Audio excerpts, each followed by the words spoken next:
I'll never forget my first job scooping ice cream in the middle of a sweltering summer. It felt like a rite of passage, but I also managed to drop a whole tub once. Did your first job have any wild moments? Dropping a tub. I love that. My own first gig was at a movie theater, and once I accidentally locked myself in the projection room during a sold-out show. I remember feeling like every mistake was a huge deal back then. It's funny how those early mishaps feel so dramatic at the time, but looking back, they're almost endearing. I think those jobs really teach you to handle little disasters, almost like mini life lessons in disguise. Absolutely, and they force us to improvise. Honestly, I still use some of the crisis management skills I picked up running for extra popcorn at intermission.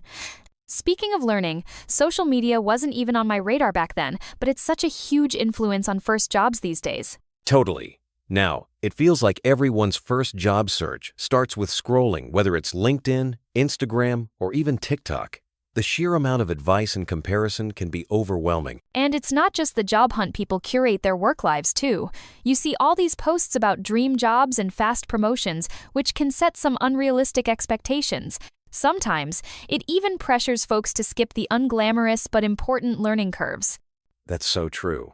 It's almost like you have to remind yourself that real growth usually happens behind the scenes, not in perfectly filtered stories. Have you ever felt that pressure to keep up online? I have, especially when I see friends sharing their wins nonstop. It makes me want to hurry up and check things off my list, which is ironic because rushing often leads me right into procrastination mode. That's actually a perfect segue into tackling procrastination itself. I can relate sometimes. The more I stress about getting started, the more I put things off. For me, breaking big tasks into small steps is the only thing that works. Otherwise, everything just blurs together as too much. That approach is a lifesaver. I like to set a super low bar for myself, like just write one sentence, and half the time, I end up doing much more once I start. There's actually research showing that starting something, even for a few minutes, makes it easier to keep going. I've noticed if I reward myself with something small, like a snack or a walk, I'm way more likely to finish what I started. Little incentives make a big difference for my motivation. And speaking of snacks, that brings me straight to my favorite way to procrastinate: cooking. There's just something about chopping veggies that tricks my brain into thinking I'm being productive. Oh, I hear you. Cooking is my creative escape too, especially after a stressful day. Plus, there's something rewarding about making a meal from scratch, even if it's just spaghetti with jar sauce. Exactly. And there's so much you can learn in the kitchen, from time management to improvisation. Last week, I accidentally doubled the salt in a soup recipe and somehow still managed to salvage dinner by adding more potatoes. It felt like a tiny culinary victory. That's the best feeling. And honestly, mistakes in the kitchen are usually fixable, which makes it less scary to experiment. Cooking also gets me in the mood to try new things elsewhere, like planning a trip. That's interesting. Maybe both cooking and travel are about embracing surprises. But while kitchen fails are usually just a funny story, travel emergencies can get pretty intense. Ever had a trip go sideways on you? Definitely. I once got stranded overnight in a tiny airport during a snowstorm. It turned into this impromptu slumber party, with strangers, everyone sharing snacks and phone chargers. Looking back, the unexpected chaos actually made it memorable. What a scene! My worst was missing a connecting train in a country where I spoke barely any of the language. I panicked at first, but asking for help with lots of gestures and a smile somehow worked. It's wild how much resourcefulness you find in those moments. It really is. Emergencies push us to rely on both our instincts and the kindness of strangers. After surviving a few travel hiccups, I feel weirdly confident that I can handle just about anything, at least outside of losing my luggage. Same here. And the stories you bring home are half the fun. Whether it's a kitchen mishap or a travel disaster, it all just adds up to more adventures and, of course, great podcast material.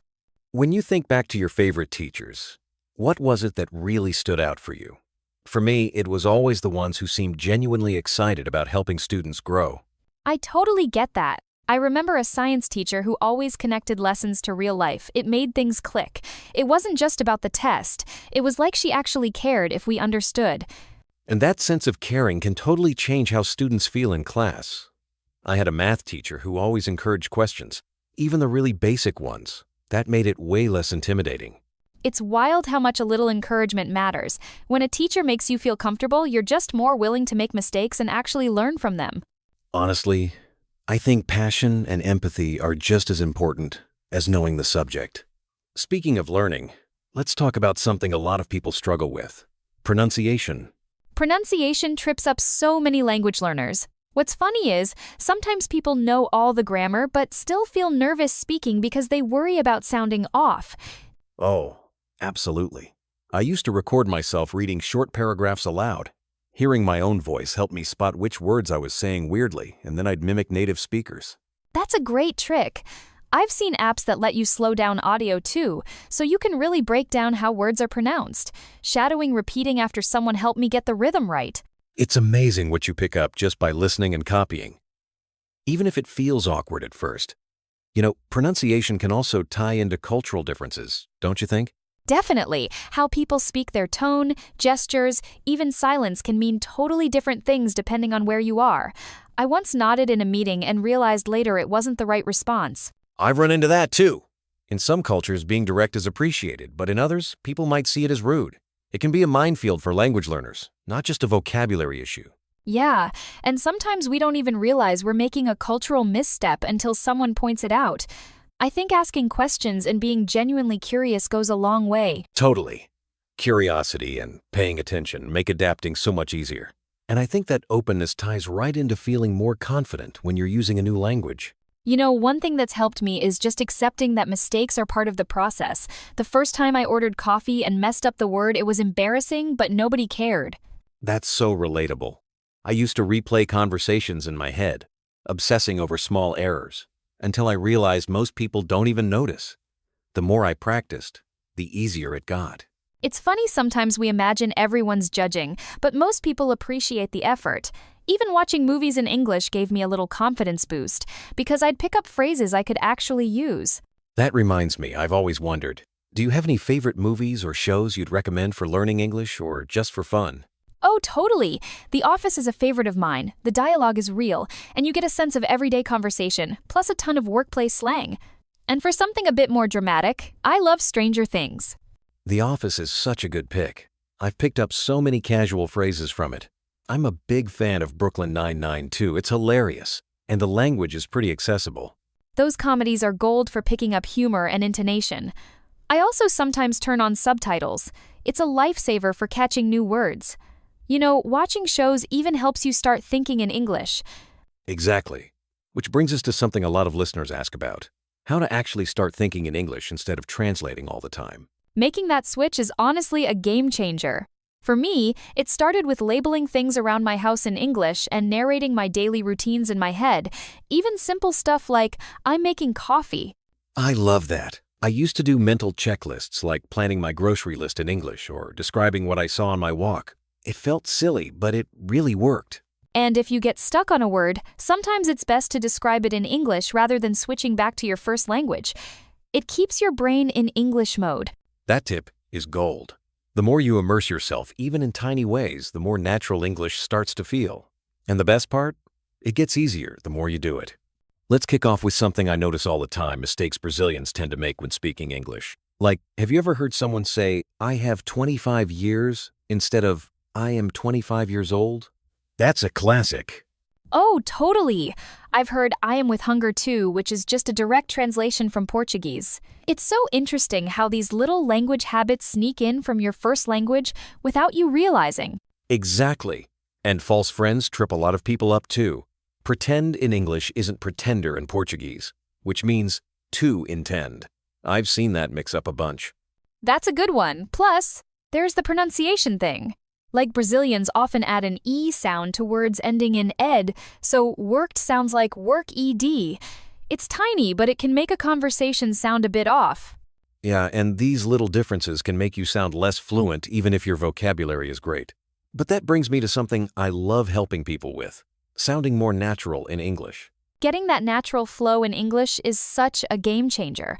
One thing I always suggest is using contractions like I'm instead of I am, because native speakers pretty much always do that. Definitely. And don't forget about linking words together. When you say going to, most people just say gonna. It's like a secret shortcut to sounding more fluent. Plus, throwing in some filler words like, well, actually, or even helps you sound way more relaxed.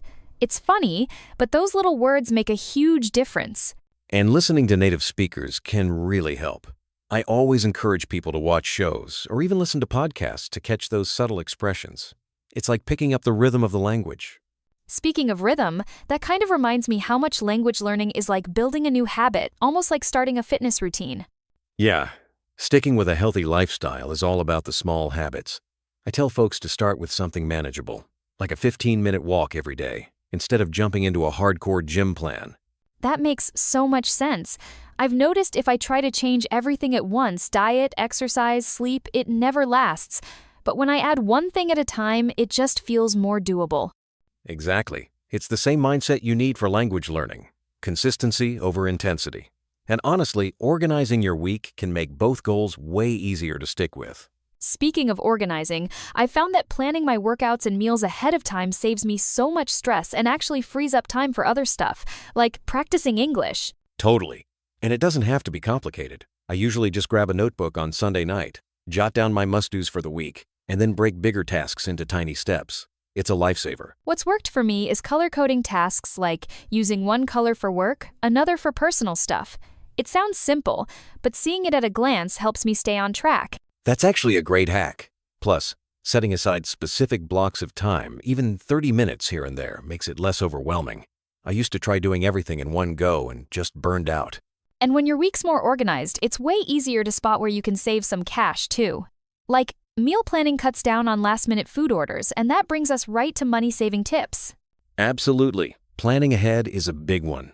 I started making a grocery list before shopping, and it's wild how much less I spend, plus fewer impulse buys. I get that. One thing that's helped me is tracking small expenses, like coffee runs.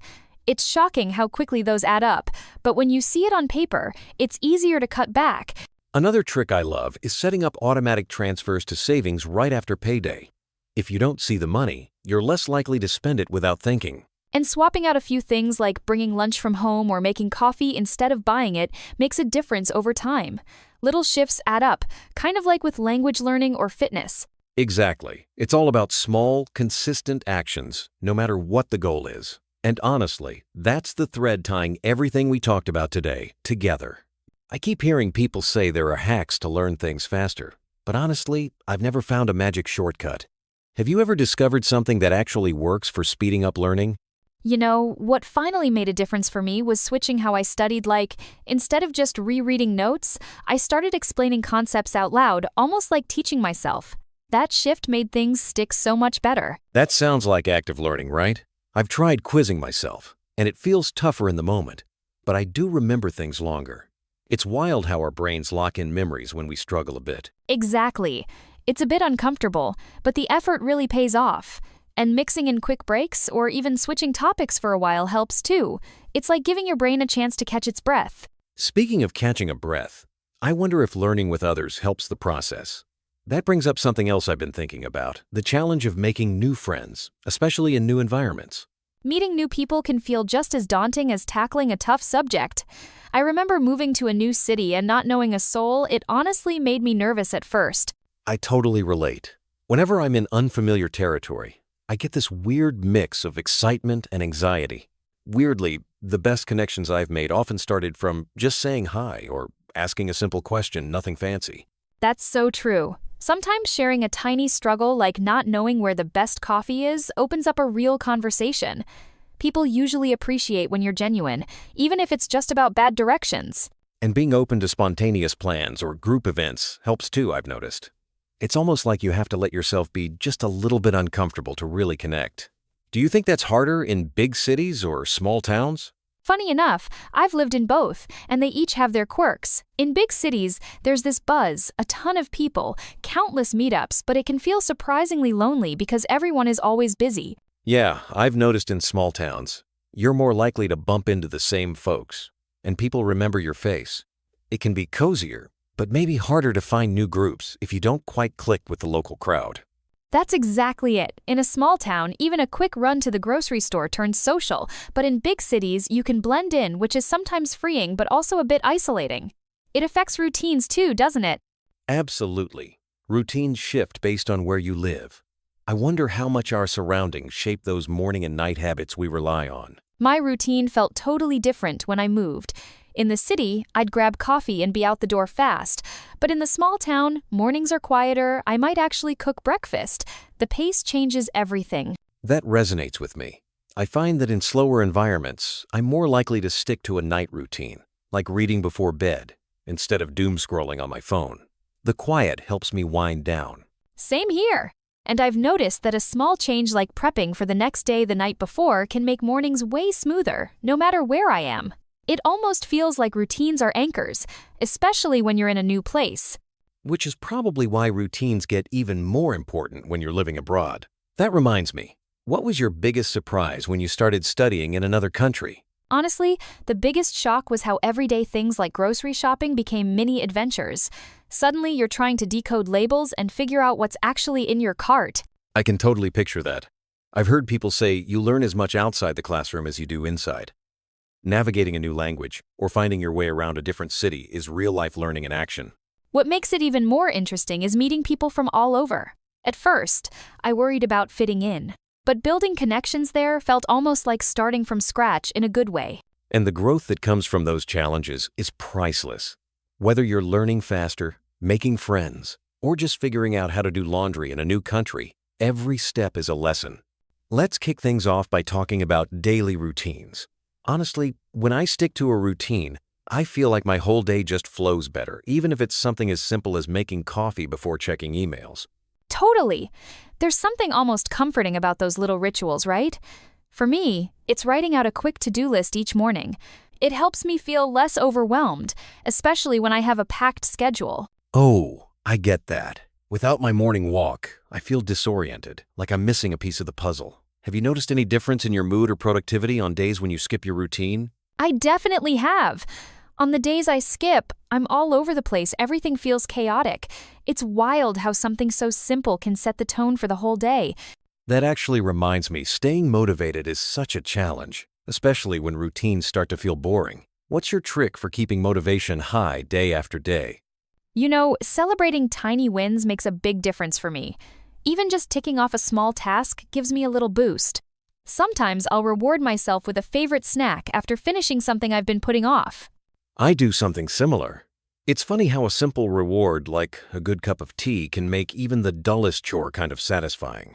Do you ever find motivation in looking back at your progress? Yeah, absolutely. Looking back at where I started reminds me that even slow progress counts. If I'm in a slump, I'll flip through old journals or photos, and that helps spark some energy. Speaking of energy, healthy habits play a huge role too. I used to struggle with sticking to habits like drinking enough water or getting enough sleep until I started stacking them onto things I already did. Habit stacking is such a clever approach. I started doing squats while brushing my teeth, and now I don't even think about it. It's just part of my routine. Have you tried any new habits recently that surprised you? Actually, I started meditating for 5 minutes after lunch. At first, it felt awkward, but now it helps me reset for the afternoon. It's wild how tiny tweaks can have a big effect. It really is. And I find if I miss a day, I don't beat myself up anymore. I just try again the next day. Building habits is about being patient with yourself, not being perfect. Funny you mentioned patience, because planning trips on a budget takes a lot of it. Have you ever found a way to travel without spending a fortune? Absolutely. And sometimes the best trips are the ones where I had to get creative. Last year, I took a bus instead of flying and discovered little towns I'd never have seen otherwise. Plus, it saved me money. I love that. I've had some of my favorite travel moments when I stayed at quirky little hostels or cooked my own meals instead of eating out. It makes the adventures feel more personal somehow.